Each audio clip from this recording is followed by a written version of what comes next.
आप देख रहे हैं अखिल भारतीय प्रेस परिषद द्वारा संचालित एबीपीपी न्यूज। छिपाएंगे नहीं, दिखाएंगे। नमस्कार।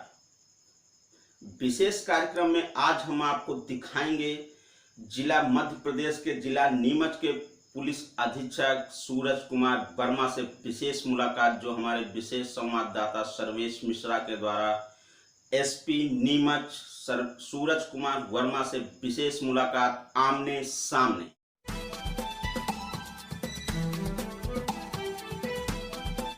यहाँ पे प्रशासनिक रूप से ओपीएम जो अफीम की खेती होती है उसका यहाँ पे पट्टा दिया जाता है, तो उसके कारण कई चुनौतियाँ हैं। उसके तस्करी से लेके स्मगलिंग से लेके अवैध उसकी जो भी व्यापार है उससे रिलेटेड है।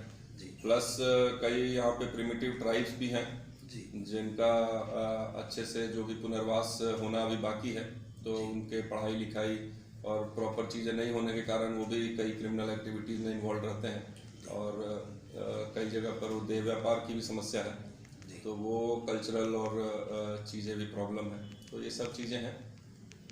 मतलब कुल मिलाकर के ये कहा जा सकता है कि जिला नीमच आप पुलिस के लिए वर्किंग करने के लिए काफ़ी ऐसी जगह है जहाँ पर पुलिस हर समय वर्किंग के लिए तैयार रहना पड़ेगा उसको। जी, दूसरी सर थोड़ा सा ये जानना चाहूँगा कि आपका जो जिला है जी, यहाँ पर इस समय क्या पूरे प्रदेश में आपके एक जो अभियान चलाया जा रहा है, कल से महिला जो है क्या सम्मान समारोह, तो ये सर जो है किस लिए चलाया जा रहा है, इसके पीछे उद्देश्य क्या है और इसको जो है आप लोगों ने यहाँ पर किस तरीके से लोगों को यहाँ पर बुलाया है, क्या किया है, इसके बारे में थोड़ा जानकारी दीजिए। नहीं, ये जो अभियान जो चल रहा है पूरे प्रदेश में चल रहा है, ये शासन का एक अभिनव पहल है और अभिनंदनीय तो है ही, क्योंकि अपने प्रदेश में एक बड़ा चैलेंज था महिला अपराध को के प्रति जागरूकता बढ़ाना। साथ ही जो क्योंकि यहाँ पे कई जगह पे ट्राइबल बेल्ट भी है, तो ये जो नाबालिग लड़कियाँ जो शादी के लिए या किसी और कारण से चली जाती हैं, वो भी एक चैलेंज है। और इसके अलावा पूरे एमपी में मेट्रोपॉलिटन सिटीज़ भी है, इंदौर है, भोपाल है, इस तरह के शहर भी हैं जहाँ पर कई जगह पे स्टॉकिंग या फिर साइबर क्राइम इस तरह से भी महिलाएं परेशान हैं। और तो इस तरह के कई चैलेंजेस हैं, तो इन सब को एक साथ लेकर प्रशासन और शासन ने ये एक पखवाड़े का पूरा अभियान शुरू किया है। और इसमें पहले तो उन्हें जागरूक करना है कि आपके लिए क्या कानून है, क्या किस चीज़ को अपराध की श्रेणी में लाया जाएगा, क्योंकि जैसे आपको मालूम होगा कि पिछले कुछ सालों पहले इन कानूनों में काफ़ी फेरबदल किया गया था। निर्भया कानून से लेकर तो नॉट जस्ट जैसे रेप जो अपराध है उसके परिभाषा को चेंज किया गया था, साथ ही 354 में क्या क्या आता है अगर आप किसी को घूरते हैं, देखते हैं, छेड़ते हैं, स्टॉकिंग क्या है, तो इस तरह के अनेक चीजें लाई गई थी। तो उन सब के बारे में भी अभी बहुत जागरूकता नहीं है। घरेलू हिंसा एक समस्या है जिसमें महिलाएं सहती रहती हैं, सुसाइड करने को मजबूर हो जाती हैं। तो इन सब चीज़ों को देखते हुए एक बहुत अच्छा प्रासंगिक विषय को लिया गया है और पूरे स्टेट में एक साथ मोमेंटम बनाया गया है। सोशल मीडिया के थ्रू भी फिजिकली जाकर तहसील लेवल, गांव लेवल पे जाकर पोस्टर हम लोग बसों में, ऑटो में, पंचायत भवन हर जगह चिपका रहे हैं। तो एक तरह से एक पूरा कम्युनिटी पुलिसिंग करके महिला सुरक्षा के लिए एक बड़ा योगदान करने का प्रयास कर रहे हैं। सर थोड़ा आप जो है स्मार्ट सिटी जो है क्या बोलते हैं इंदौर में रहे हैं और वहाँ पर आपने पुलिस विभाग के लिए आपने ढेर सारे ऐसे बेस्ट काम किए हैं जो आज टीवी चैनल से लेके बहुत सारी जगहों पे आज भी जो है लोग दिखाते हैं और करते हैं। तो चूँकि आप एक स्मार्ट सिटी में रहे हैं, आपने वहाँ स्मार्ट पुलिसिंग की दृष्टि से बहुत सारे कार्य किए हैं, तो जिला नीमच में भी कुछ स्मार्ट करने का प्रयास किया जा रहा है? डेफिनेटली अभी का जो टाइम है उसमें बिना स्मार्ट वर्क किए हम लोग लिमिटेड रिसोर्स में बहुत कुछ अचीव नहीं कर सकते। खासकर पुलिस में चोर आए दिन तकनीक का उपयोग कर रहे हैं, हर प्रतिदिन वो एक नया मोडस ऑपरेंडी बनाता है। तो अगर पुलिस स्मार्ट वर्किंग नहीं करेगी तो बहुत पीछे पिछड़ जाएगी। तो डेफिनेटली यहाँ पे बहुत स्कोप है। साइबर जो सेल है अपना उसको और अपग्रेड करने की ज़रूरत है, उसको रिसोर्स और लोगों और उसमें एक्सपर्ट्स को लगाने की ज़रूरत है, तो उस दिशा में काम करेंगे। यहाँ पे एक CCTV सर्वेलेंस सिस्टम पहले से लगा हुआ है, वो एक लिमिटेड दायरे में भी काम कर रहा है। उसको अपग्रेड करने की, कैमरे बढ़ाने की, उनकी तकनीक को इम्प्रूव करने की, facial recognition, number plate recognition, ये सब चीज़ें हैं। और इसके अलावा जो हमारे बॉर्डर एरियाज़ हैं उनकी पेट्रोलिंग किस तरह से स्मार्ट तरीके से की जा सकती है, लॉ एंड ऑर्डर में आप ड्रोन का उपयोग कर सकते हैं, तो कई तरह की चीज़ें हैं और इन सब का हम लोग उपयोग करेंगे। और जिस जगह पे जिस तकनीक के लिए अगर भोपाल से रिसोर्सेज की ज़रूरत होगी उसके लिए भी हम लोग डिमांड करेंगे। जी सर, थोड़ा सा ये भी बताइए कि आपका जो स्मार्ट पुलिसिंग है, इसमें सबसे पहले तो आपके पुलिस को ही, पुलिस परिवार को भी जो है बहुत सारी चीज़ों की, सहूलियतों की ज़रूरत होती है। पुलिस परिवार के वेलफेयर हेतु भी आप लोगों द्वारा कोई कार्यक्रम चलाए जाते हैं? बिल्कुल, बहुत अच्छा मुद्दा उठाया आपने। और पिछले 5-10 सालों में प्रशासन और शासन ने बहुत इसमें फंड्स भी अलॉट किए हैं। 10 साल 15 साल पहले अगर आप देखेंगे तो पुलिस के रहने के लिए क्वार्टर्स बहुत कम थे और जो थे भी वो भी लगभग कंडम स्थिति में थे, छोटे छोटे क्वार्टर्स थे। और पिछले 10-15 साल में एक तो MP हाउसिंग करके एक इंडिपेंडेंट संस्था बनाई गई जो PWD के से इंडिपेंडेंट काम कर रही थी, जो फोकस्ड पुलिस के लिए इंफ्रास्ट्रक्चर बना रही थी। थाने हो गए, पुलिस के चौकियाँ हो गई और पुलिस के क्वार्टर्स हो गए। तो उस तहत काफ़ी क्वार्टर्स बने हैं, पूरे प्रदेश में बने हैं। तो अभी सेटिस्फैक्शन रेशियो डेफिनेटली काफ़ी बढ़ा है और अभी आगे भी उसमें प्रयास जारी है। इवन नीमच में अभी कई जगह पर पुलिस क्वार्टर्स बन रहे हैं, तो डेफिनेटली उससे उनको काफ़ी लाभ मिलेगा। कोरोना काल में पुलिस ने बहुत चैलेंजिंग टाइम में अपनी योगदान दिया है। उस समय भी जहाँ मैं इंदौर में था तो वहाँ भी हम लोगों ने वेलफेयर के लिए कई वो किए थे, आयुर्वेदिक से लेके होम्योपैथिक से लेके हर तरह की दवाइयाँ, काढ़ा हो गया, इस तरह की चीज़ें उपलब्ध कराना, उनको PPE किट, मास्क निःशुल्क जो भी ड्यूटी में लगता है, जो भी ज़रूरतें हैं, और उनको अगर रेस्ट देना है तो प्रॉपर रेस्ट देना उनको।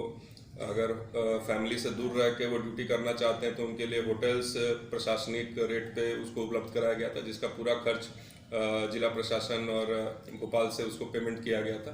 तो इस तरह के सारी वेलफेयर का ध्यान रखा जा रहा है। शासन भी बीच बीच में बताता रहा है कि वीकली हॉलीडे दिया जाए। तो जितना भी अब कोरोना धीरे धीरे थोड़ा नीचे भी आ गया है, तो अब ऐसी स्थिति में हम लोग उस चीज़ को भी फिर से शुरू करेंगे कि आप अपने फैमिली के साथ समय दे पाएँ। वीक में एक दिन कम से कम आप रिलैक्स हो पाएँ, मेंटली फिजिकली रिलैक्स हो पाएँ। तो इस तरह की हर चीज़ें करने का प्रयास करेंगे। सर, प्रदेश के आपके अन्य प्रदेशों में जो है कई ऐसे ज़िले हैं जहां पर SP पुलिस अधीक्षक की ओर से जो है जन सामान्य के लिए भी और जो आपके पुलिस परिवार हैं उनके लिए भी कुछ ऐसे वर्क, जैसे पेट्रोल पंप होना, जैसे जो है स्कूलों का होना पुलिस का, इस तरीके के बहुत सारी चीज़ें होती हैं। आटा की चक्की आदि का होना, या जो महिलाएं हैं उनको विशेष रूप से किसी प्रकार के प्रशिक्षण देना, इस प्रकार के कार्य भी कई SPओं द्वारा जिलों में आयोजित किए जाते हैं। आपके यहाँ भी कोई ऐसी व्यवस्था है? जनरली इस तरह के जो प्रोग्राम्स है वो petrol pump, gas agency, generally battalions में इसका ज़्यादा प्रचलन है, क्योंकि बटालियन में बहुत ज़्यादा फील्ड का वो नहीं रहता, बिजी शेड्यूल। सर, सागर में गया था। नहीं, इंडिविजुअल मैं इसलिए बोला कि जनरली वो तो किया जा सकता है। बाकी जो अन्य वेलफेयर की चीज़ें हैं, जैसे अगर उनके पुलिस परिवार के बच्चे लोग अगर कोई कोचिंग चाहते हैं कि हमको किसी एक जॉब काउंसलिंग चाहिए या हमको कुछ एक स्पेशल विधा में हमको चाहिए, पुलिस में अगर आना चाहते हैं तो उसके लिए उनकी ट्रेनिंग हो जाए, 1-2 महीने 3 महीने का कोर्स हो जाए। तो इस तरह की चीज़ हम लोग डेफिनेटली रेगुलरली कराते हैं। मेडिकल कैंप्स भी कराते हैं फैमिलीज़ के लिए, ताकि अगर कोई प्रॉब्लम है, हेल्थ इश्यूज़ है, तो वो टाइमली आइडेंटिफाई भी हो जाए। और उनको जैसे इंदौर में एक सस्ते रेट पे उनका इलाज के लिए भी वो सारे हॉस्पिटल से बात करके करते हैं। इवन शासन के स्तर पे एक THPS योजना अभी लागू है, उसमें एक कैशलेस योजना चालू की गई है पिछले 4-5 साल से। उसमें है कि आप जो चिन्हित हॉस्पिटल हैं, उसमें जो चिन्हित बीमारियां हैं, उनमें आप बिना पैसा दिए आप इलाज करा सकते हैं। अभी हम लोग का उसमें ये प्रयास चल रहा है कि वो चिन्हित हॉस्पिटल्स और बढ़ाए जाएं, ज़्यादा से ज़्यादा कवरेज हो सके और सारी बीमारियां जो अभी नहीं कवर्ड हैं उनको भी कवर किया जा सके, क्योंकि अब नए नए बीमारियां जो पहले उतना नहीं थी अब बढ़ने लगी हैं। बिल्कुल सर, और आप लोगों को उसके बीच में रह करके वर्क करना रहता है। राइट जी बिल्कुल। तो शासन भी इसमें काफ़ी जागरूक है, वो कई मीटिंग्स इसमें हो चुकी हैं और जल्दी ही हम लोग उसका कवरेज और बढ़ाएंगे। तो काफ़ी वेलफेयर के लिए प्रयास जिला स्तर और प्रदेश स्तर पे किया जा रहा है। सर यहाँ पर आपको इस जिले में भी कितना समय हुआ है बतौर एसपी बने? इस जिले में अभी लगभग मेरे को 1 महीना ही हुआ है, 1 महीने से कम का समय हुआ है। तो सर इस 1 महीने में कोई ऐसे वर्क, गुड वर्क जिनमें कोई माल सामान आदि की बरामदगी हुई हो, या कोई अननोन मैटर खोले गए हों, या कोई चर्चित मामला सॉल्व किया गया हो? डेफिनेटली सबसे पहले तो मेरी प्राथमिकता थी कि यहाँ पे अगर कोई वर्किंग है तो वर्किंग को रोका जाए। कोई भी घटना हुई है तो पहले उसकी प्राथमिकी दर्ज की जाए और उसके बाद टीम इतनी इक्विप्ड है इतने कि वो उसको खुलासा कर लेंगे, बट उसमें वर्किंग ना हो। अभी मेरे आने से पहले एक ATM लूट की घटना हुई थी, उसमें उसका डिटेक्शन हो गया है और आरोपी को लेने के लिए टीम जा भी रही है हैदराबाद। तो वो एक अच्छी उसमें अच्छा डिटेक्शन हुआ है, वो तकनीकी और अन्य मीन्स से उसको डिटेक्ट किया गया है। इसके अलावा और भी जो घटनाएं हुई हैं, लूट की घटनाएं हुई हैं, चोरी की कई चीज़ों में उसमें बरामदगी हुई है और उसमें गिरफ्तारी भी हो गई है।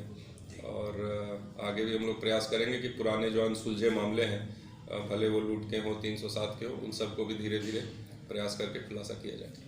सर लास्ट में चलते चलते मीडिया के माध्यम से हम जनमानस को कोई संदेश देना चाहेंगे, कुछ कहना चाहेंगे? हमारा यही संदेश रहेगा कि ऑल्दो पुलिस चैलेंजिंग इन्वायरमेंट और कम रिसोर्सेज में काम कर रही है, बट हम लोग आपके सेवा के लिए तत्पर हैं और हमारे ऑफिसेज और फ़ोन नंबर भी चालू हैं। आप लोग विश्वास बना के रखें और कोई भी समस्या हो तो हम लोग से समय रहते उसको शेयर करें और किसी भी अपराध को सहन ना करें।